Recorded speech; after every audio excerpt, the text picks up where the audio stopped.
অন্তর্বর্তী সরকার প্রত্যাশা প্রাপ্তি ১০০ দিন পার হয়ে গিয়েছে, সেটি যেমন আলোচনা করব, তার আগে আজ আমরা যে প্রধান যে শিরোনাম গণমাধ্যমের, সেটি হচ্ছে আন্তর্জাতিক অপরাধ ট্রাইব্যুনাল আইন সংশোধনীর খসড়া, যেটি উপদেষ্টা পরিষদে অনুমোদন হয়েছে।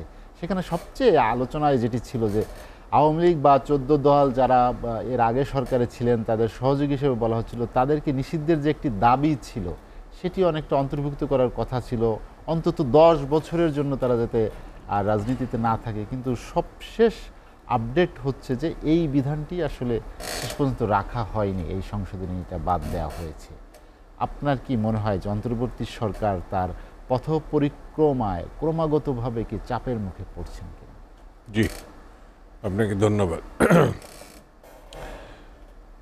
প্রথম প্রশ্ন হচ্ছে, সারাদিন আজকে এই বিষয়টি বিভিন্ন মাধ্যমে, গণমাধ্যমে, প্রিন্টিং মাধ্যমে, অনলাইনে, আমি টেলিভিশন নিউজেও দেখেছি যে গণহত্যার দায়ে যাদের উপর বর্তাচ্ছে সেই সব রাজনৈতিক দল, বিশেষত আওয়ামী লীগ, নিষিদ্ধ হতে পারে দলগতভাবে ট্রাইব্যুনালের রায়ের বিবেচনায়। কিন্তু সন্ধ্যার পরে অনলাইনে দেখলাম যে এই প্রসঙ্গটি বাদ দেওয়া হয়েছে। তা আমার মনে হয় আজকে আপনারা এই সরকারের কোনো পর্যায়ের একজনকে আনতে পারতেন, তারা এটা ভালো ব্যাখ্যা দিতে পারত। আমরা জানি যে বাংলাদেশের রাজনীতিতে শেখ মুজিব নিজে বাকশাল যখন চতুর্থ সংশোধনীর মাধ্যমে এক দলের ব্যবস্থা প্রবর্তন করেছিলেন, তখন তিনি তার নিজের দল আওয়ামী লীগ সহ সকল রাজনৈতিক দল বাতিল করেছিলেন।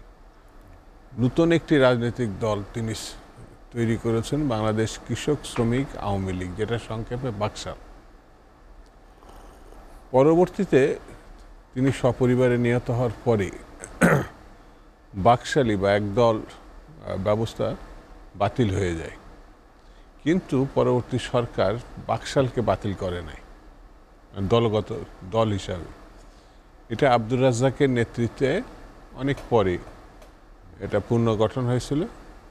মহিউদ্দিন আহমেদ সাহেব বরিশালের, আর রাজ্জাক সাহেব সেক্রেটারি হিসাবে, উনি আওয়ামী লীগতে রাজ্জাক সাহেব এবং মহিউদ্দিন আহমেদ সাহেব বেরিয়ে এসে বাকশাল গঠন করেছিল।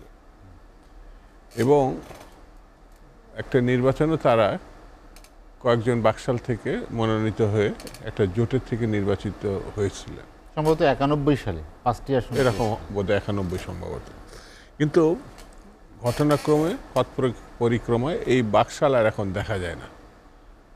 বলা যায় এক ধরনের নিষ্ক্রিয়তা অথবা বিলুপ্ত হয়ে গেছে, বাতিল করা হয়নি। তো আমাদের স্পিরিটটা হচ্ছে রাজনৈতিক দলের ক্ষেত্রে বিএনপি নিষিদ্ধ করার প্রবণতা রাজনৈতিক দল হিসাবে, এটার থেকেও বড় কার্যকর ভূমিকা হচ্ছে জনগণের মুখোমুখি করা, অপরাধ করলে তাদের বিচার করা এবং দণ্ডিত, যদি তারা আইন দণ্ডিত করে সেটি পালন করা।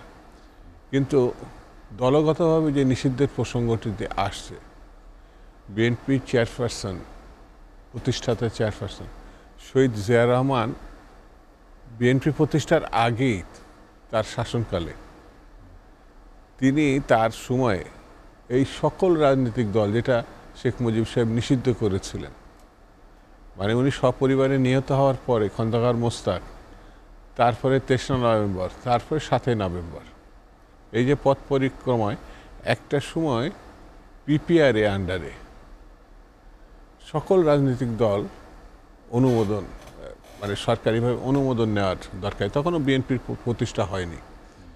অর্থাৎ ওই জন্যই বলা হয় যে শহীদ জিয়া রহমানের বহুদলীয় মানে গণতন্ত্রে বিশ্বাসী হয়, তিনি সকল রাজনৈতিক দলকে অনুমোদন। সেই সময় আওয়ামী লীগ, নট বাকশাল, আওয়ামী লীগ জহরা তাজউদ্দিনের নেতৃত্বে উনি পিপিআর-এর মানে লাইসেন্স প্রাপ্ত হন। তো এই যে মানে শহীদ জিয়া রহমানের বহুদলীয় গণতন্ত্র, সেটি ওই সময় এবং সকল ওই 4টি পত্রিকা আমাদের সব তিনি বাতিল করে দিয়েছিলেন। জিয়া রহমানের সময় সকল পত্রিকা, 4টি সহ সকল পত্রিকা আবার পুনঃ প্রকাশিত হয়েছিল। আমাদের স্পিরিট হচ্ছে অপরাধীকে আইনে সোপর্দ করা। সে যদি কোর্ট মনে করে যে ব্যক্তি প্রতিষ্ঠান এটা যেতে পারে, এখন যে সরকারটি আছে তারা যদি এই প্রস্তাবটা আনতো তাহলে বোঝা যেত যে তারা গণঅভ্যুত্থানের স্পিরিটটাকে ধারণ করেছে। এখন যদি তারা এটা আইন না করে থাকে তাহলে অন্যদের তো আর বলার কিছু নাই। হ্যাঁ, একদল আরেক দল সম্বন্ধে অবশ্যই কথা বলবে। তবে একটি বিষয় যে মাননীয় প্রধান উপদেষ্টা ভারতীয় একটি সংবাদ মাধ্যম দা হিন্দুকে দেয়া এক সাক্ষাৎকারে তিনি বলেছেন যে বড় দল হিসেবে, দেশের বৃহত্তম রাজনৈতিক দল হিসেবে বিএনপি চায় সব দল রাজনীতি করেও সব দল নির্বাচনে অংশ নিক। তাই তিনি এই নিষিদ্ধের বিষয়টি অনেকটা মনে হচ্ছে যে পরোক্ষভাবে যে বিএনপির বলছে না, সরকার প্রধান বিএনপি না, সরকার প্রধান বিএনপি না, নিজে কি মনে করেন সেটা তিনি বলেননি, বলেছেন সেটা বলেননি। এটা দায়িত্ব এড়িয়ে গিয়ে তিনি নোবেলপ্রাপ্ত একজন ব্যক্তি, তিনি যে ভঙ্গি, যে ভাষা, যেভাবে উচ্চারণ করেছে তাতে মনে হচ্ছে তিনি বিএনপিকে দোষারোপ করছেন। বিএনপি চাইলে হয়তো করবে। বিএনপি তো নির্বাচন চায়, সেটিতে গ্রহণ করেন নাই। সেখানে স্পষ্ট করে বলেন নাই যে বিএনপি 3 মাস 6 মাসের মধ্যে ইলেকশন চাইছে, আমি এটা 4 বছরে নিয়ে গেছি, এইভাবে কিন্তু বলেননি। তিনি বলেছেন 4 বছর লাগতে পারে, কমও লাগতে পারে। ওই জায়গায় যদি বিএনপিকে কোট করতেন তাহলে মানুষ বুঝতে পারতো যে বিএনপি নির্বাচন চাচ্ছে, উনিও নির্বাচন চাচ্ছেন। তো যে জিনিসটা বিতর্কিত সেটা অন্যের ঘাড়ে চাপানো, এটা এক ধরনের অপরাধ। তিনি যেভাবে হিন্দুতে বলছেন তাতে মনে হচ্ছে আমাদের কথা ওঠা বসা করছেন, বিএনপির কথা ওঠা বসা করছেন। বিএনপি তো চাচ্ছে আগে ইলেকশনটা দেওয়া হোক, ইলেকশনের মধ্য দিয়ে দেশবাসী কাকে রাখবে কাকে রাখবে না এটা আমরা বলেছি। তো তিনি সেই কথা বলেননি। সেই জন্যে ডক্টর মোহাম্মদ ইউনূসের আমার মনে হয় কথাবার্তা বলা একটু সতর্কতা।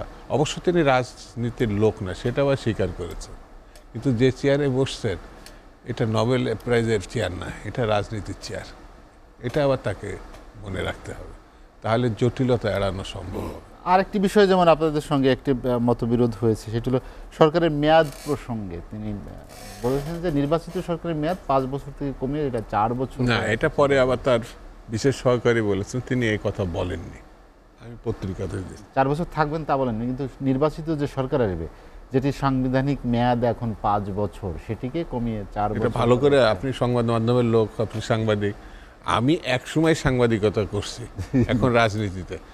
আমি আবার পত্রিকায় এই মোবাইলে সার্বক্ষণিক পড়তে থাকি। উনার বিশেষ সহকারী, সম্ভবত নামটা ভুলে যাচ্ছে, তিনি বলেছেন তিনি এটা বলেননি, এটা মিন করেন নাই। আল জাজিরাকে তিনি বলেছিলেন।